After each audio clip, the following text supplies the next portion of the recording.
Tere tulemast kuulama podcasti Inspireerivad raamatud. Mina olen saatejuht Triin Sooäär ja antud taskuhääling valmib koostöös noorteinfoportaaliga Teeviit, mis muuseas on toetatud Euroopa Komisjoni poolt ja nemad omakorda kutsusid ellu Euroopa noorteaasta projekti. Aga mida me siis täna põnevat tegema hakkame? Me räägime lastekirjandusest. Ja kes juba mõtleb, et oi, tema enam lapsi ei ole ja paneb kohe podcasti kinni, siis oota. Saad teada, et hoopiski midagi põnevat tasub täna kuulata. Ja on harukordne juhus, kui tavaliselt on meil stuudios korraga 2 külalist, siis täna on neid hoopiski 3. Ja siia on tulnud juurde ka hästi vahvaid päris lugejaid. Ja samas ka lastekirjanduse uurija. Aga ole hea, Jaanika, alustamegi sinust. Et kuidas sina üldse kunagi, kui sa veel mäletad, lugema hakkasid? Ja mis on täna siis sinu igapäevane töö, sest et praegu ka meil siin laua peal on ikkagi 5-4 raamatut. 5. Minuga ongi niimoodi, et ega ma tegelikult ma ei mäleta, kuidas ma hakkasin lugema. Selles suhtes nii kaua, kui ma ennast mäletan, olen ma kogu aeg lugenud. Ja ma arvan, et see toimuski tegelikult kuidagi nagu hästi sujuvalt ja selleks ajaks, kui ma kooli läksin, ma kindlasti oskasin lugeda, et ma mäletan, kuidas mul oli esimeses klassis natukene lugemistundides igav ja tüütu. Ja minu kohe peale seda ma hakkasin käima ka raamatukogus, ma olen pärit väikesest kohast ja meil oli selline hästi tore ja õdus raamatukogu ühe väikse maja teisel korrusel. Ja see oli hästi tore raamatukogu hoidja ja põhimõtteliselt tema pärast me seal kõik käisime. Iga kord peale kooli me käisime raamatukogus ja siis me läksime koju ja järgmine päev jälle algas kõik otsast peale.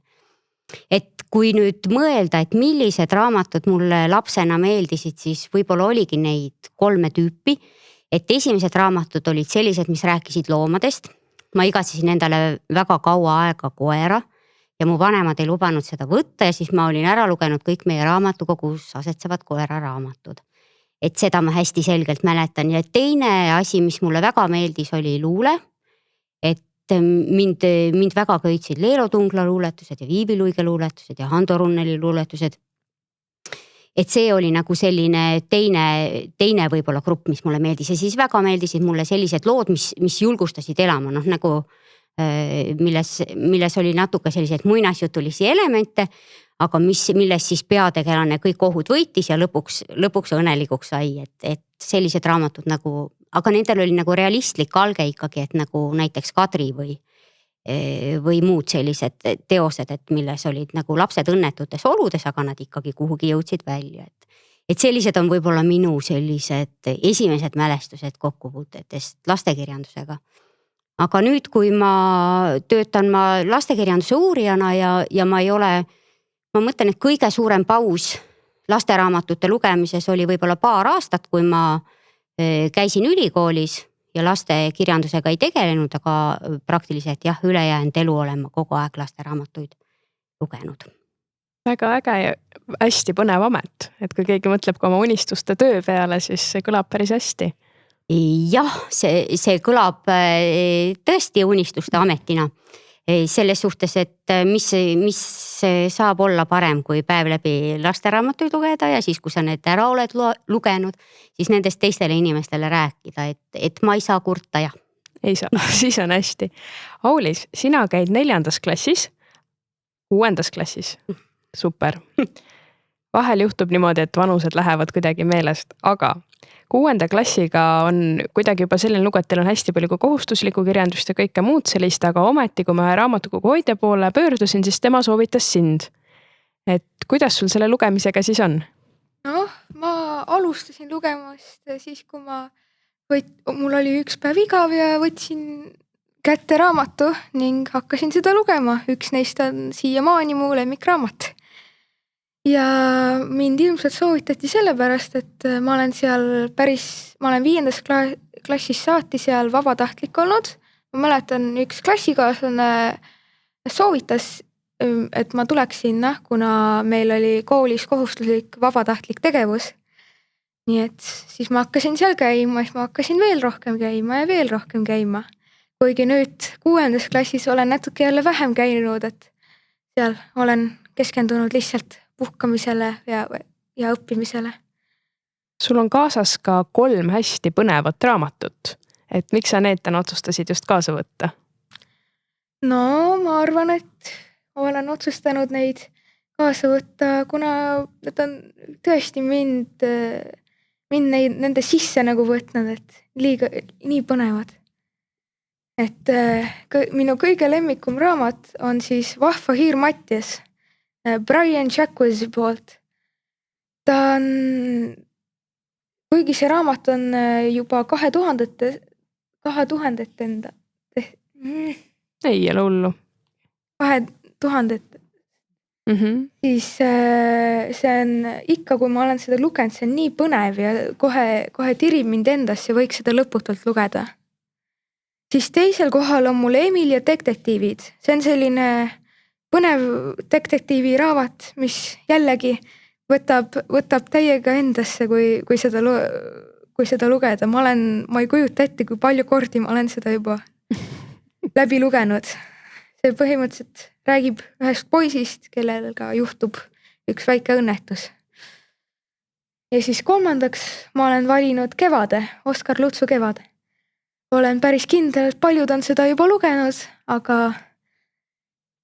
ma olen päris kindel, et paljud on seda lugenud ning just mulle see meeldib, kuna see räägib nagu kooli elust ja see tundub kuidagi väga, väga põnev teema ja eriti mulle meeldib see, et see on nagu vanal ajal kooli teema. Väga põnev ja Kevade 6. klassis on, ma usun, juba päris hea meistritöös, et sa oled seda lugenud. Nii et hästi äge. No jah, meil oli see vaheajal oli kohustuslikuks kirjanduseks ja siis võtsin kätte ja lugesin. Üks raamat tegelikult, mida mul pole siin kaasas, on küll ka Silvia Rannamaa Kadri, mis mulle ka väga meeldinud. Tundub, et siin meil on see Silvia Rannamaa Kadri juba ujub pinnale, aga teisalt on meil siin ka nüüd Loola, kes käib 4. klassis ja tema on kaasa võtnud täna Harry Potteri. Aga Loola, kuidas sina üldse lugema hakkasid ja kuidas see teekond siiani sujunud on?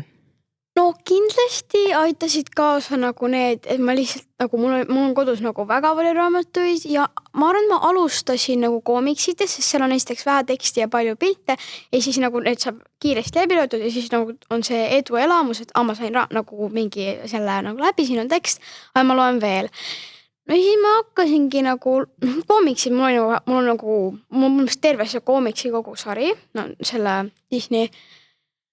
Aga mulle meeldivad ka Marveli koomiksid, aga siis kui ma nagu avastasin, et no lugeda on tegelikult nagu tore, siis ma nagu hakkasin võtma neid raamatuid, kus on nagu juba rohkem teksti. No esimene ma arvan oli Lasse Maia detektiivibüroo, et see nagu siiamaani nagu näiteks kui ma koolis satun kokku väiksemate klassid nagu noorematega, siis nad on nagu, ja ma lugesin ka seda, siis ma olen nagu, ma alustasin ka sellest. Nii et ma ei mäletagi, kuidas ma nagu alguses hakkasin lugema, aga nagu, ma ei tea, see tundus nii huvitav, siis ma olin nagu, okei, proovin siis.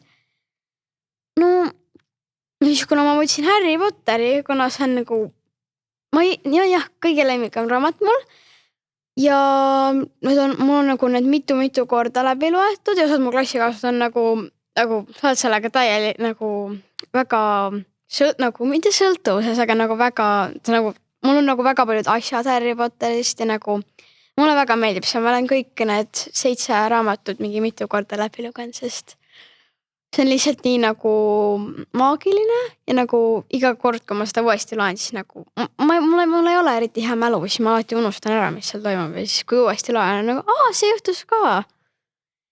Ja see on väga tore. Aga mis teeb üldse ühest heast lasteraamatust tõeliselt selle hea, et tahaks justkui veel ja veel lugeda? No see peab kindlasti olema nagu, et ei tohi olla liiga üksluine, muidu see nagu vist paned käest ära, nagu ma ei jaksa seda rohkem lugeda, et nagu võiks iga mingi aja tagant võiks natuke midagi juhtuda, sest nagu muidu ei ole eriti nagu see ei innusta sind edasi lugema. Kuidas sinu Kaulis? No minul on 2 sellist kindlat kriteeriumit põhimõtteliselt, mis tavaliselt. Täpsed reeglid paiga pandud. No need ei pea olema täpsed, aga tavaliselt on just sellised raamatud mulle meeldinud. Et esiteks mulle minu arvates teeb heast lasteraamatust väga hea lasteraamatu see, kui sellel on väga huvitav selline sissejuhatus, mis kohe paneb kuhugile situatsiooni või kohe tahaks teada, mis sealt edasi juhtub. Mõni raamat, mida ma pole sellepärast lugenudki, ongi lihtsalt hakanud tutvustama ja siis midagi ei juhtu, on mingi 50 lehekülge, mitte midagi ja siis hakkab alles põnev raamat tulema. Siis ja teine tore asi, mis kindlasti võiks ka lasteraamatus olla, on ka see, kui see tõmbab sind endasse, et sul on selline tunne, et sa ise oled see peategelane ja kõnnid seal ringi ja seikled. Väga mõnev ja just hea, et sa selle sissejuhatuse teemaga sisse tõid. Jaanika, kuidas sina tunned, mis teeb sellest heast murakast veel parema muraka, et laps tõesti tahaks seda lugeda ja ka täiskasvanu võib-olla, kui ta ette loeb? Mina arvan nii, et õige raamat ja õige inimene peavad õigel hetkel kokku saama, et siis on nagu kõik tingimused täidetud. Et mõned raamatud meile esimesel lugemisel ei pruugi midagi ütelda, aga kui me võtame nad teisel hetkel kätte, et siis nad osutuvad meie jaoks nagu oluliseks või nagu Loola tõi ka siin näite, et kui sa loed nagu ühte raamatut mitu korda ja avastad seal iga kord nagu midagi uut, siis see on nagu kindel märk, et tegemist on hea raamatuga. Aga selleks sa pead muidugi teda mitu korda lugema. Ja oli siin Algisel ka Aulisel, vabandust. Oli siin ka selline õige punkt esile toodud, et tegelikult see raamat võiks sind ikkagi haarata endasse kaasa või sellel peab olema nagu sinule sellel eluhetkel midagi olulist öelda, et siis sa tahad seda raamatut lugeda. Ja tegelikult ma tahakski nagu lapsi ja noori julgustada selles osas, et kui te tunnete, et mingi teost teid ei kõneta, et kui see ei ole just nagu kooli kohustuslik lugemine, jätke vabalt pooleli ja minge võtke raamatukogust teine raamat. Sest kui me praegu vaatame, kui palju meil ilmub häid eestikeelseid raamatuid, siis igaüks leiab sealt sellise teose, mis teda nagu köidab või kutsub kaasa mõtlema. Et ükskõik, mis teemal see siis oleks, et võib raamatukoguhoidja poole julgelt pöörduda ja öelda, et see raamat mulle ei meeldinud. Et see on nagu täiesti aktsepteeritav ja täiesti tore asi. Mulle ka ei meeldi kõik raamatud, ütlen ausalt ära. Ainult head raamatud meeldivad. Jaa, aga kui me üldse jõuame nende heade raamatuteni, aga mis on võib-olla need teemad, millest te tunnete, et on justkui puudu seal raamatukogu riiulis? Et justkui tahaks veel, aga väga neid ei ole, et millest võiksid kirjanikud veel kirjutada?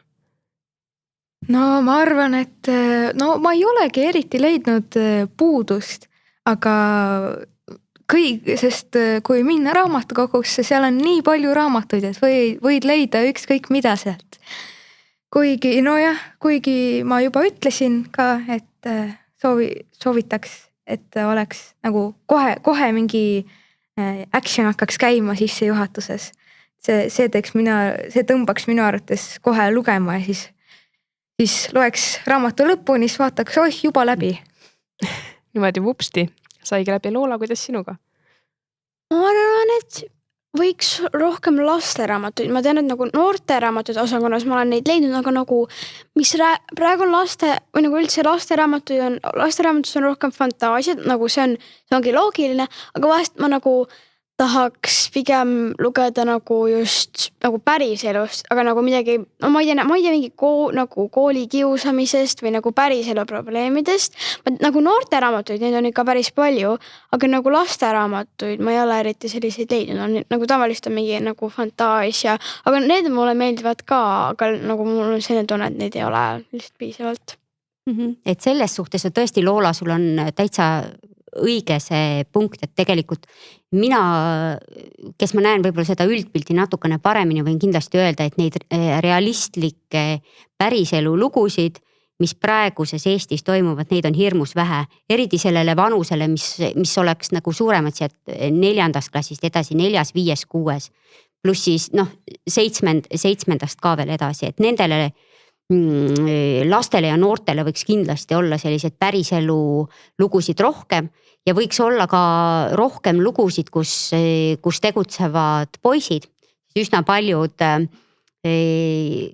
lastekirjanikud on meil naised ja noortekirjanduses on see ülekaal eriti suur.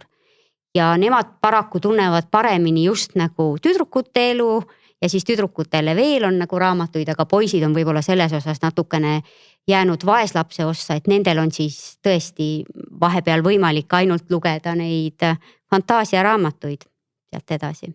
See on jah kuidagi ka, kui noorte kirjandust vaadata, näiteks päriselu teemade puhul jah, neid on, aga kui me hakkame näiteks võrdlema seda ameerikalikku teost, kus on tõesti väga erinevad nii-öelda punktid täidetud ja siis ma võib-olla kõrvutan teda kohati nende Eesti teoste, kus tundub, et neid asju natuke pinnapealselt kohati isegi arutatakse noorte kirjanduses, et see on kuidagi hästi huvitav, et loodetavasti see nii-öelda hakkab trendina tõusma, et rääkida asjadest võib-olla rohkem avatumalt.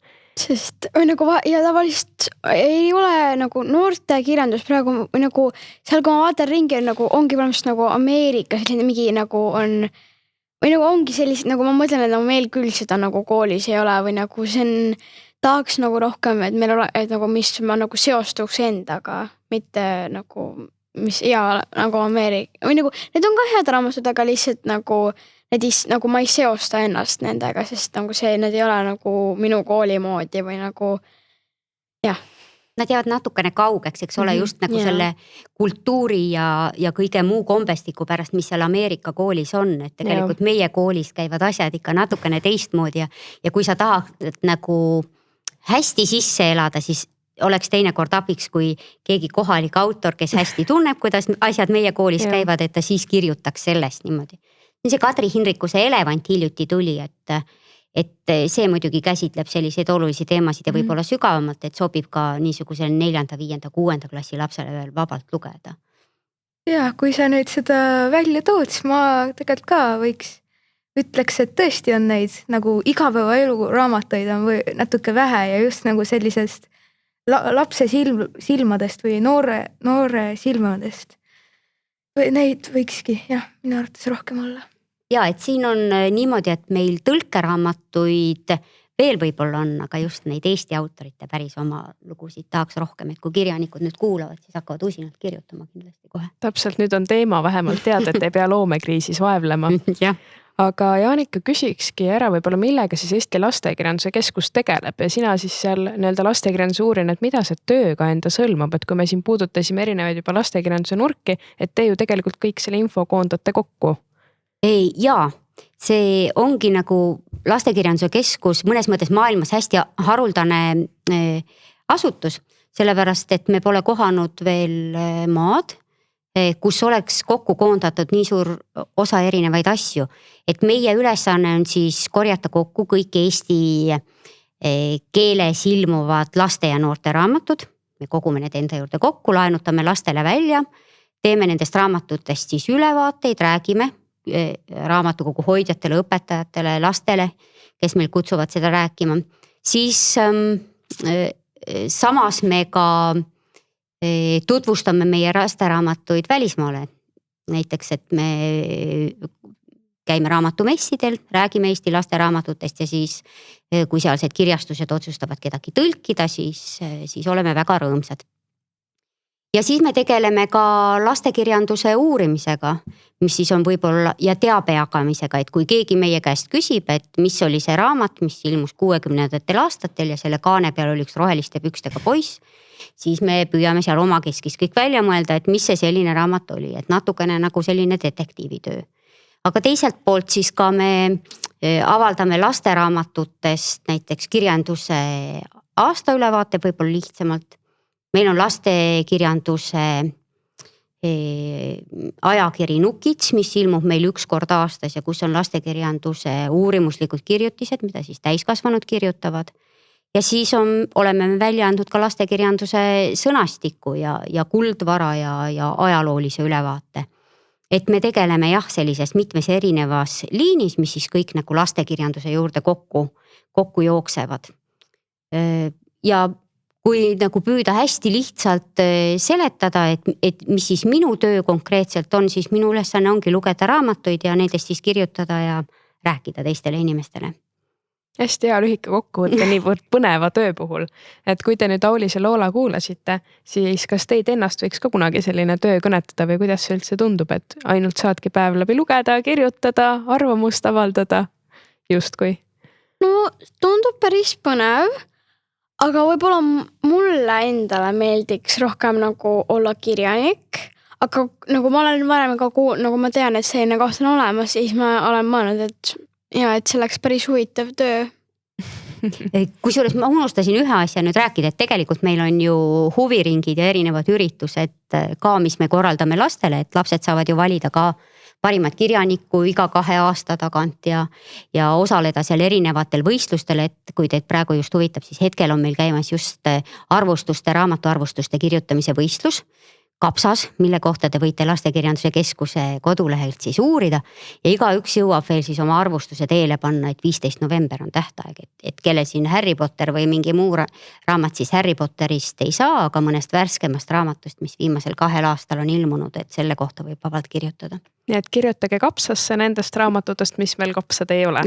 Või just, et mis saavad siis kapsaks selle aja jooksul, kui te neist kirjutate. Ja see on veel eriti hea nurkus juures. Aga Ulis, kuidas sinule tundub lugeda raamatuid ja?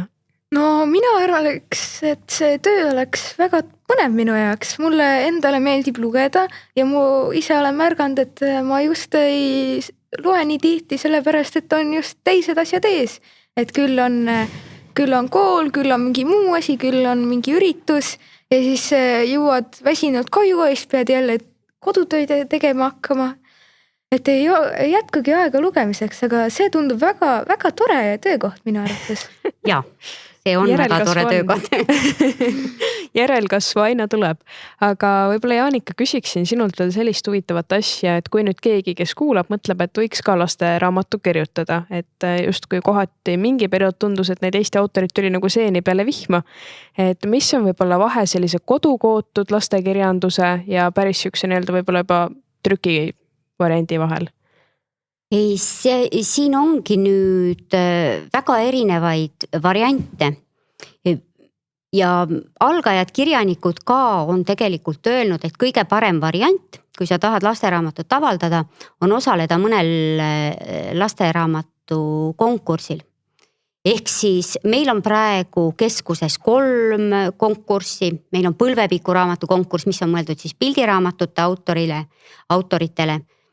Ja siis on meil lastejutuvõistluse konkurss, millel saab siis käsikirju tuua seal vanusest kuni 10 vist oli see. Ja siis on meil noorteraamatute konkurss, et tegelikult kõige nupukam oleks algajal autoril saata sinna oma käsikiri.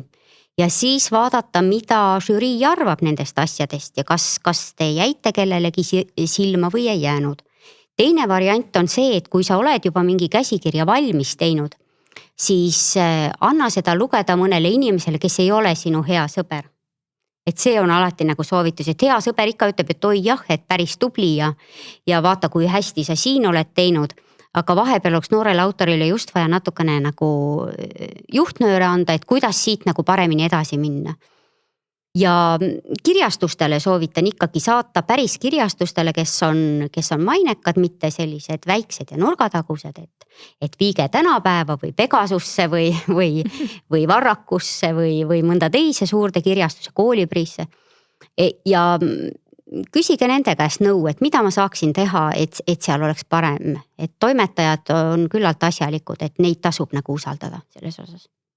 Ja hästi hea, et sa just tõid ka selle kirjastuste teema sisse, et meil on ka siin erinevates episoodis erinevaid inimesi käinud ja on ka jaganud just seda kirjastuste poolt, et nii hea on, kui sa saad mingit päris tagasisidet nende poolt, kes igapäevaselt on juba selles valdkonnas. Ja, et üsna sageli võib juhtuda niimoodi, et noorel kirjanikul on mingi enda kujutelm, kuidas ta raamat võiks olla, aga ta võib-olla ei taju nagu hästi seda situatsiooni, mis on hetkel Eesti lasteraamatu turul. Et võib-olla kui kirjastaja talle ütleb, et siit tõmba kokku ja sellest sündmusest kirjuta rohkem ja siia paneme pildi ja sinna teeme midagi muud, et siin parandame natuke sõnastust, et siis väga tasub nagu usaldada kirjastusi ja et üldjuhul nad ei taha välja anda raamatut, mis neile väga palju kahju tooks, et teil on ju ühine huvi, et selles suhtes maksab neid usaldada. Et ikkagi edulend tuleks ja et seda kapsaks loetaks, kui ta ilmub. Just. aga kui me nüüd jõuame sinna punkti, et hästi palju miskipärast just ka näiteks, kui juba vanemaks saate, on kirjandi teemadeks see, et kas filmid ja kirjandus ja lugemine. Et kuidas teie tunnete, et miks see päris raamat ikkagi on parem kui võib-olla multifilm? no näiteks ongi kõige lihtsam näide Harry Potter. Ma olen kõik filmid ka läbi vaadanud ja ma nagu nad jätavad, no ma saan aru, et nad ei saa mingi 20 tunnist filmid teha, aga nagu nad jätavad väga palju olulisi asju nagu vahest välja, sest nagu nende arust see ei ole eriti tähtis. Ja et minu meelest nagu, ma tean, et nagu nad ei saagi teha nii pikka, aga nagu lihtsalt raamatus on kõik need detailid ja nagu, ja või no see kirjeldab ka minu meelest vahest paremini nagu pikem või nagu sa ei, kui sa näiteks vaatad mingit filmi või multikat, siis ma nagu vaatan, okei, seal on mingi taevas ja mingi maa, aga nagu raamatus tavaliselt nagu kirjeldatakse seda pikalt, et mingi päikeseloojang ja ma ei tea, et nagu midagi sellist. Et see on nagu palju täpsem ja nagu juhib tähelepanule mingi kindlatele asjadele, mida nagu, sest multifilmis see nagu vahest ei märka seda, aga nagu raamat on nagu ütleb seda vahest. Aulis, kuidas sinuga? No ma arvan ka, et ikka raamatute lugemine on huvitavam ja parem kui multifilmide vaatamine, kuna sa saad kasutada oma fantaasiavõimet rohkem.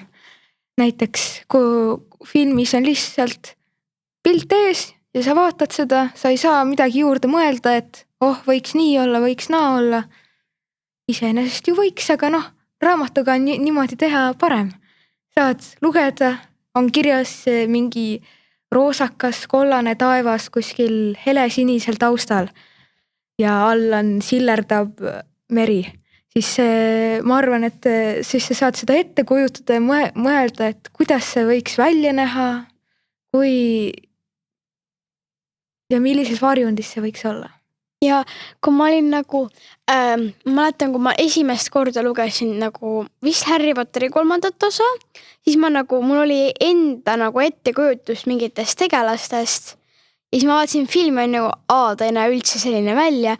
Ja nüüd ma olen mitu korda üritan meelde tuletada, kuidas ma arvasin, et ta välja nägi, aga nagu mul enam üldse ei tule meelde, et nagu võib-olla nagu filmid, nad ei riku seda ära, aga nagu kui inimestel on enda nagu ettekujutus millestki ja siis või nagu vahest nad ei leia kõige paremad nagu näitlejad või nagu ei joonista kõige paremini seda tegelast ja siis on natuke nagu pettunud. Mul oli Harry Potteriga, ma lugesin 5. klassis kõik osad läbi, vedasin seda kõige paksemat, kus on mingi 853 lehekülge, vedasin kooli kaasa, lugesin tunni ajal, vahepeal eesti keele õpetaja kõige rõõmsam ei olnud, aga nad ütlesid, et vähemalt loeb. Ja mäletan nende Harry Potteri kasuvanematega, kes tal oli see tädi ja tädimees, ma kujutasin neid hoopis teistmoodi ette, no peaaegu nagu metsigu. Ja siis ma vaatasin seda filmi ja nad olid kuidagi hoopis teistsugused ja siis ma mõtlesin, et et vahel on see kujutuspilt hoopis teine. Ja tegelikult nagu, need Harry Potteri filmid nagu ongi need, osadel nagu ongi need Dursley'd, nad on nagu hoopis tegelikult nagu raamatus on hoopis teistmoodi kirjeldatud, et mingi teist värvi juuksed ja nagu võib-olla natuke teine iseloom ja nagu, et ei ole, no ma saan aru, et ei saagi olla nagu perfektset näitlejat, aga nagu ei ole kõige paremad nagu näide, et nagu Eks see on jah, kuidas kellegi kujutuspilt jooksma hakkab. Aga Jaanika, sulle võib-olla selline küsimus, et kui nüüd täiskasvanud ka kuulavad, et miks nad võiks vahel haarata sellise võib-olla raskema või tavalise ajaviite romaani asemel mõne lasteraamatu järgi, on sul ka mõni soovitus? Jah, ma tahaks nagu kõigile soovitada tegelikult lasteraamatuid just lugeda. Ja ma soovitaks võib-olla, et kui sellist suuremat ja paksemat lasteraamatut on raske kätte võtta, siis võiks võtta pildiraamatuid, sest meil on tegelikult hästi palju hästi lahedaid pildiraamatuid. Üks näiteks on Kadri Kiho Endel ja Kati, mis räägib bussijuhist, kellel üks päev assistent ei tööta ja ta peab ise julgema öelda bussipeatuste nimesid. Ja need ta õudselt kardab seda teha muidugi. Ja need bussipeatuste nimed on ka muidugi väga, väga keerulised, need on igasugused Umblu peatus ja Jänesjoru peatus ja Juntsli ja Muku ja mingisugused teised kummalised. Ja see pildikeel on selles raamatus ka nii vahva, et tegelikult kui sa mõtled, et sa loed selle raamatu läbi võib-olla paari minutiga, eks ole, siis tegelikult ta rikastab sinu elu ikka päris pikalt ja kaua. Ja teine raamat, mida ma võtsin veel kaasa ja mõtlesin, et igaüks võiks lugeda lihtsalt selleks, et tekitaks tal mingisuguse emotsiooni, on raamat, mille nimi on Kohver, mis räägib ühest olendist, kes saabub teise linna ja teda vastu võtma tulnud loomad siis küsivad, mis sul seal kohveri sees on. Ja see olend siis ütleb, et mul on seal kohvris teetass ja mul on seal laud ja mul on seal maja. Terve see kohver on minu kodu. Ja need loomad ütlevad siis, et see ei saa võimalik olla. Ja kui see vaene olendike magama jääb, siis nad lähevad ja vaatavad ja ütlevad, et tal oli ainult tass seal kohvris. Aga lõpuks selgub, et ikkagi lisaks sellele tassile või see tass esindas tema jaoks siis kogu seda kodu, mida ta oli pidanud maha jätma. Et hästi selline liigutav ja tore raamat veel. Ja praeguses võib-olla selliste sõjaolude taustal, kui keegi nagu, et hästi palju on selliseid sõjateateid ja need uudised kuidagi kogu aeg kerivad nagu seda inimestel seda tunnet ja miski seda pinget ei maanda, siis tegelikult ilukirjandus on väga hea vahend, et neid pingeid välja elada ja näiteks Sarah Pennypackeri raamat Paks, mis räägib siis ühest teisest sõjast, mitte sellest sõjast, mis praegu on käimas. Räägib siis lugu läbi rebase silmade ja siis läbi poisi silmade, kes on üksteisest lahku viidud. Et hästi selline sümpaatne raamat, et selle raamatul on teine osa ka ja tõesti, et mõtete tekitamiseks. Ja siis võtsin kaasa ühe luuleraamatu veel, et kuna ma rääkisin, kuidas mulle luule kangesti meeldib, võtsin kaasa Indrek Kohvi raamatu Kuhu lapsed said. Et need lapsevanemad, kes on siis väsinud nendest laste pidevast kantseldamisest, et need võiksid selle raamatu siis läbi lugeda ja vaadata, mille jaoks meil lapsi vaja on. Lapsed võiksid muidugi lugeda selle pärast, et miks neid oluliselt vaja on. Ja selline raamat, meil oli siin koomiksitest juttu, siis üks uus värske koomiksiraamat Siberi haiku räägib siis küüditamisest küll Leedu taustal, aga ta on ikkagi selline raamat, mida siis eestlastel on nagu hästi lihtne meie oludega nagu seostada ja ka hea lugeda ja ta samuti aitab siis neid sündmusi mõtestada või lastele selgitada, et näiteks ajalootunnis täitsa vabalt võib selle raamatu käsile võtta. Väga põnevad soovitused ja endalgi juba hakkas siin midagi uut silma. Jah, aga võib-olla lihtsalt rõhutuseks niimoodi, et ei maksaks nagu karta seda, et paljud õpetajad ju nõuavad või lapsed jõuavad raamatukokku sellise soovitusega, et mul on vaja 100 leheküljelist raamatut, et õpetaja ütles, et 100 lehekülge ma pean läbi lugema. Ja siis, kui raamatukoguhoidja soovitab 89 leheküljelist raamatut, siis see ei sobi näiteks. Aga et iseenesest see teksti maht ei tähenda ju raamatu puhul nagu midagi, et teinekord on selles lihtsas pildiraamatus nagu märksa rohkem sees, et täitsa vabalt neid raamatuid võib koolitunnis käsitleda päris, ma julgeks öelda gümnaasiumini välja, et nad lihtsalt tekitavad nagu nii palju mõtteid. Ja täpselt igal asjal ka ju, kui vaatad mõnda filmi või raamatut, hiljem on hoopis mõni uus tähendus, väikest printsigi ju tegelikult. Mäletan, me käsitlesime põhikoolis 7. ja nüüd ta tuli 11. klassis gümnaasiumis uuesti, et hoopis teised pilgud ja mõtted tekkisid. Ja, et raamatud ju kasvavad koos sinuga nagu, et selles suhtes ongi neid hästi põnev lugeda, et erinevates vanustes, et kui sa oled lapsena ühte lugenud ja täiskasvanuna oled uuesti, siis sa märkad hoopis midagi muud. Super, aga me peame vaikselt hakkama podcasti uksi kokku panema, et inimesed saaksid sammuda raamatu kokku. Aga ennem tahaksin teada, Aulis ja Loola, teie käest, et kuidas teie arvates saaks teie head sõbrad või klassikaaslased rohkem lugema või raamatu kokku? No kindlasti nagu, kui sa lihtsalt ütled kellelegi, et lihtsalt mine raamatu kokku, siis nagu sa ei julge näiteks küsida, et nagu mida nagu võiks nagu pigem just nagu konkreetsemalt soovitada, mitte lihtsalt nagu loe mingit seda või mingi lihtsalt loe nagu vahest meil ongi koolis nagu loe raamatut, õpetaja ütleb, me oleme nagu me ei saa, nagu me ei oska lihtsalt minna raamatukokku, võtta ühe raamatu ja hakata lugema. Võiks olla nagu mingi, no meie koolis ongi, meil on näiteks üks eesti keele klassis on nagu selline nagu plakat, kus on mingi nagu erinevad raamatusoovitused ja siis vahest ongi, me nagu võtame lihtsalt sealt. Et nagu võiks või nagu mul praegusel ajal mul on selline tunne, et kõik nagu, kui näiteks mina olen üks oma klassi nagu kõige suurematest lugejatest, nagu ma loen kõige rohkem, üks mu klassi endaga.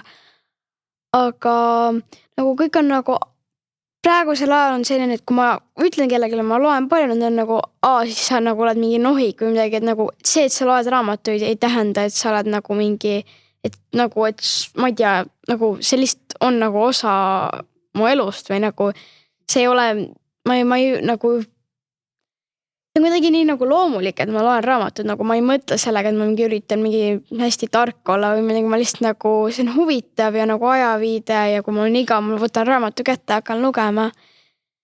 Et mitte nagu päev läbi istuda ekraanis, vaid pigem nagu lugeda raamatut. Ja vaat ma võin sulle soovitada, et kui sa tahad nagu raamatusoovitusi, siis Lastekirjanduse Keskuse kodulehel on selline rubriik nagu raamatusoovitused.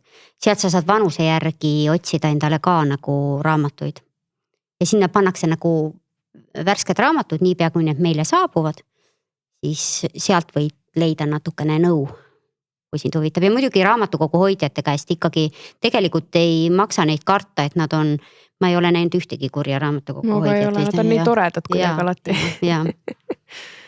Nii et Kaulis, kuidas sinuga? No ma arvan, et rohkem lapsi hakkaksid lugema, kui näiteks tuleb sõber ja mitte selle asemel, et öelda et mine raamatukokku, vaid näiteks anda mingi lühem raamat, mitte mingi paks raamat, näiteks mingi kevade kohe. Aga mingi lühem raamat, öelda, et natuke tutvustada seda ja siis öelda, et vaata, loe seda, proovi, kui ei meeldi, siis ei pea, eks ju. See ei ole kohustus. Et see on täiesti tavaline asi ja ma arvan, et kõik võiksid julgelt raamatu kätte võtta ja lugema hakata. Suurepäraselt hea sõnum siia lõppu, nii et võtkem siis kõik raamatud kätte ja hakkame ka lugema. Aitäh teile, Loola, Aulis ja Jaanika. Lugemiseni!